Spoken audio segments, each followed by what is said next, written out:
দাসটা হঠাৎ বুঝতে পেরেছিল সূর্যের আলো পড়লেই অর্করা সঙ্গে সঙ্গে তাঁবুর ভেতরে ঢুকে যায়। তারা আসলে রোদকে ভয় পায়। এই তথ্য থেকেই তার মাথায় পালানোর পরিকল্পনা এসেছিল। সে চুপি চুপি এই কথা অন্য বন্দীদের জানিয়ে দিয়েছিল, কিন্তু ঠিক তখনই এক বন্দী পানি চেয়েছিল, আর পরের মুহূর্তেই এক অর্ক তার বন্ধুর কেটে ফেলেছিল।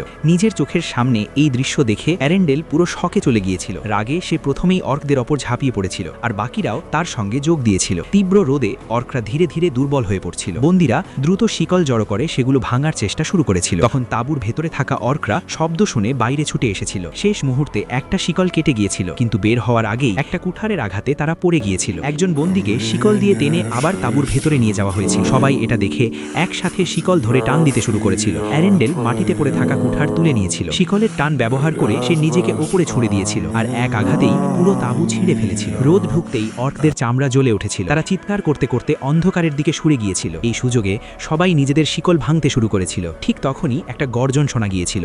তাঁবুর ভেতর থেকে এক বিশাল দানব বের হয়ে এসেছিল।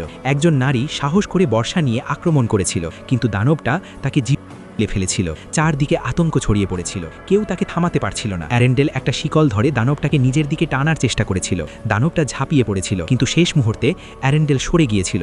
দানবটা গিয়ে গাছের শিকড়ে জড়িয়ে পড়েছিল। এটা দেখে অর্করা এবার রোদের ভয় উপেক্ষা করে বাইরে বেরিয়ে এসেছিল, আর শিকল টেনে বন্দীদের উপর আক্রমণ শুরু করেছিল। অ্যারেন্ডেল একটা ডাল তুলে তাদের দিকে ছুটে গিয়ে এক অর্ককে ছিল। এই সময় ক্যাপ্টেন নিজের পায়ের শিকল থেকে মুক্ত হয়ে গিয়েছিল। সে বের হয়ে যাওয়ার চেষ্টা করছিল, কিন্তু দানবটা আবার আক্রমণ করতে এগিয়ে এসেছিল। ঠিক তখনই